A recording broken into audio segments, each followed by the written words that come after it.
Hello and welcome to the look ahead for Friday, the 28th of February with me, Fiona Cincotta, Senior Market Analyst at City Index.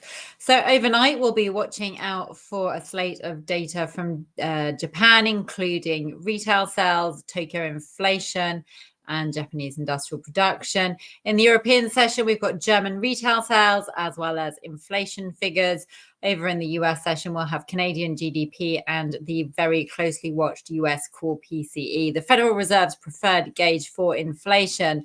Expectations are that core PCE is going to ease slightly to 2.6% year on year, down from 2.8%. Now, let's not forget that it comes after hotter than expected CPI inflation data, and also following a slate of weaker than expected US economic data. We've seen consumer confidence take a hit. We've also seen PMI data come in weaker than expected at the end of last week. And then today we've also seen jobless claims rise by more than expected. So there are some signs of a little bit of weakness seeping into the US economy. But let's not forget, we did have stronger than expected US GDP data today as well, although that was for Q4. So it does feel like that is perhaps a little bit stale now that we're almost into March. Now, so as far as inflation data is concerned, I've just pulled up the gold chart here. So if we have a look, I mean, gold is actually expected, it's on track actually for its first weekly loss in 2025. We've had a really strong rally in gold. It's risen obviously to this all-time high that we saw at the end of last week of 29.56, so just shy of the 3,000 level. But since then, we've actually seen it coming off. Now, there are a couple of things sort of that gold traders are weighing up here.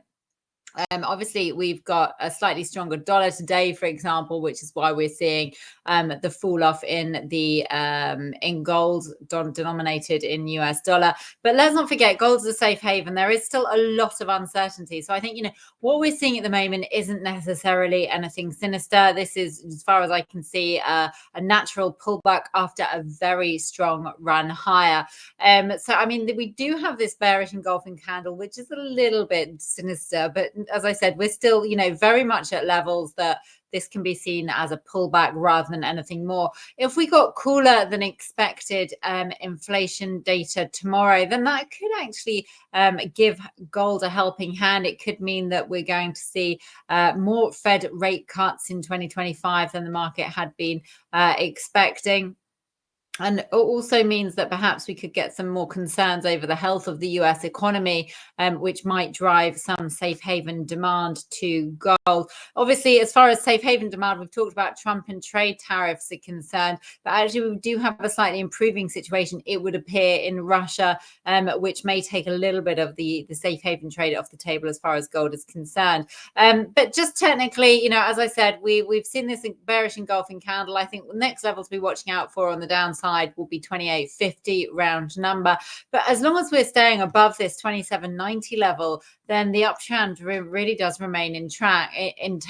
It would take a move below there in order to negate that near-term uptrend, and actually a fall below the sort of 25.90 level, so 2600, to see a lower low at the moment. So on the upside, if we do see, as I said, cooler than expected data, maybe we'll get a move back above this level here, which is the 28.90, 28.85 level, sorry, 28.80 level. And that would then open the door back up to the 2,950 on the upside. Just also, whilst we're talking about US and inflation, also worth keeping an eye on the US dollar, Japanese yen. Also got those Japanese data out overnight, which will be worth keeping an eye on what that's going to mean, especially because we're seeing that the yen is becoming particularly sensitive to Japanese data at the moment, with the prospect of more rate hikes from the Bank of Japan in the coming months. So the Bank of Japan has has hiked rates already, moving away from that negative interest rate. And the market's just interested to see how much further the Bank of Japan will go hiking interest rates.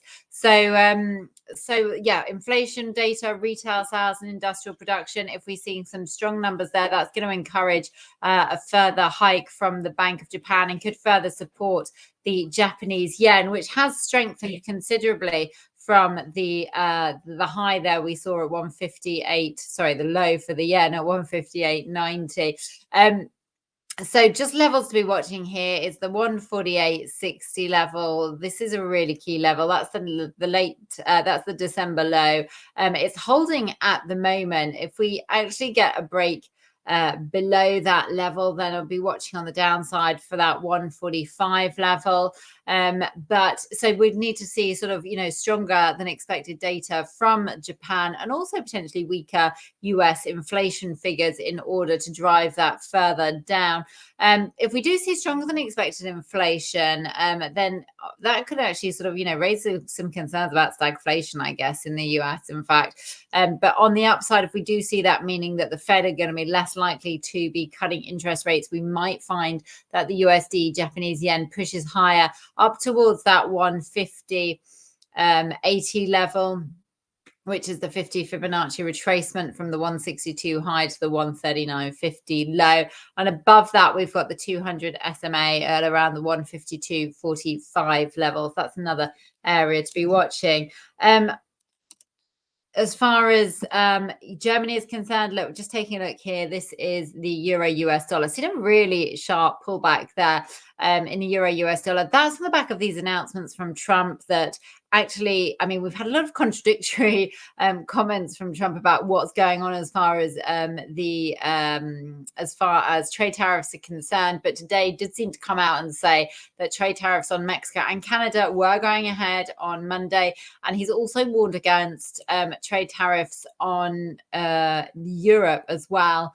He said that they have been decided and they will be announced shortly. So that we're seeing that sort of being reflected in the euro. This is very much a dollar strength, euro weakness story as those trade tariff announcements come out. On the downside, looking for support there at 10 on the 50 SMA, which is at around 103.90. Pretty bearish engulfing candles. So it'll be interesting to see what happens around the 104 level first and then that 103.90 zone. If we do get a breakthrough below that, then we'll be watching out down here at 103.30. And the 103 level on the downside. If we find that 104 and 103.90, the 50 SMA hold, then we'll be looking on the upside to get above the 105.30, which is the level it really failed to get above this week, despite the optimism surrounding German elections. And also today we had slightly stronger than expected Eurozone economic sentiment data, but data from Germany has broadly been disappointing. Inflation tomorrow from Germany is expected to remain at 2.3% annually. So if we see weaker than expected inflation, then that could add to weakness in the euro US dollar. Again, sort of, bringing this level here at 103.90 to be tested ahead of the 103.30. And then just finally, we also have US dollar CAD. Now, obviously, there's a lot going on here because of the trade tariffs, which are going to be, or Trump has confirmed, will be coming in on Monday, so which is the 3rd, I believe it's the 3rd of March. And because they had been pushed, delayed for a month, whilst Trump gave each country, Canada and Mexico, time to address their border issues. But obviously doesn't feel that enough has been done. Now we've seen a weakening in the Canadian dollar today on the back of that. In fact, we've seen a weakening across the week of the Canadian dollar, but we've got that GDP data tomorrow. I just wonder whether it's actually going to be overshadowed by, Trump and trade tariff concerns. GDP is expected to have risen 0.3% in December, up from a contraction of 0.2% previously. If we do get some strong growth, let's not forget that the Bank of Canada has been cutting interest rates fairly aggressively over the end of 2025. over the second half of 2024, and the start of 2025.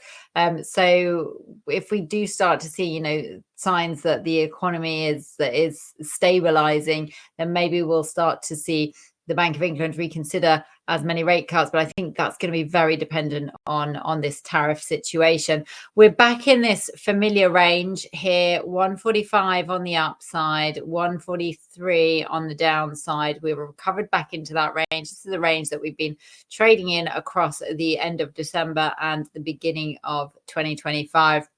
Buyers going to be looking for a rise above the 145 level, and that's going to bring 146 into focus. That was the January high.